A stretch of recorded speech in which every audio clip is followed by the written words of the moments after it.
Երջանկությամբ ընդունեցին, որ մենք հասկացանք, գտել ենք մեր ֆիրման, մեր ընկերությունը։ Եվ հենց այդ պահից սկսած մեր սրտում արդեն ցանեցինք հաջողության սերմերը։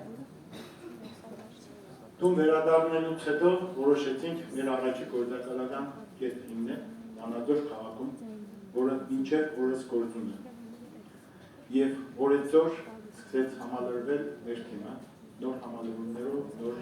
էմոցիաներով, նոր քայլերով, միայն առաջ էինք գնում, միայն քայլում էինք դեպի առաջ։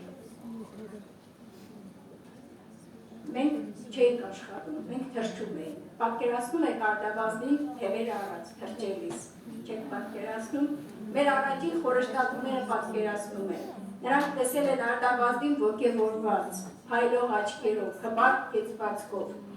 Մենք հաջողության ճանապարհին էինք։ Մի կարծեք, թե մեր ճանապարհը ծաղիկներով լի, միանգամից, ամեն ինչը միանգամից էր ոչ, մենք բոլորս էլ մատուցել ենք դժվար ճանապարհ, ճանապարհային սխալները են տվել, ճանապարհի մեծ դժվարություններ են գտել, բայց ամենակարևորը մենք ունեինք հստակ նպատակ ու կոնկրետ գնում էինք դեպի նպատակները։ Եվ անկեղծ ասած 2009 թվականի սեպտեմբեր ամիսն էր, զգացինք, որ ոնց որ բենզինը սպառկացել էր,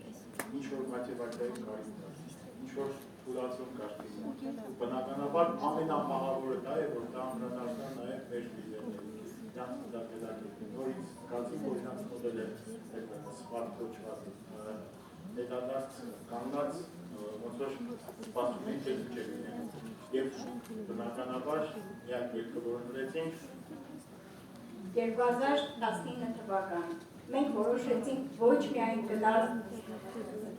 համաժողով, այլ մեր հետ տանել, մեր թիմը։ 2010 թվական մենք արդեն ունենք երկու նոր աջող տնօրեններ։ Ես այդ ժամանակ հասկացա, որ հենց համաժողովներից ստացած էմոցիաները, ներուժը շատ օգուտ է տալիս մեր թիմի զարգացման, մեր լիդերների առաջխաղացման համար։ Դրանից հետո հետևեցին COVID-ը, 2020 թվականի պատերազմը, աշխարհը կարծես շուռ էր, ուղղակի ցանկություն, ուղղակի ոգևորություն չկար տանապես աշխարհում, ոնց որ աշխարհը շուռ էր, չգիտենք ինչից սկսել, ինչ որ բան պետք է փոխել, այդ ինչ։ Նորից որոշեցինք գնալ Մոսկվա, այդ մեր որտեղից սկսել, ինչպես է վերադառնալ պրոցեսում, դրա պատասխանները սկսեցինք տնվել Մոսկվայում։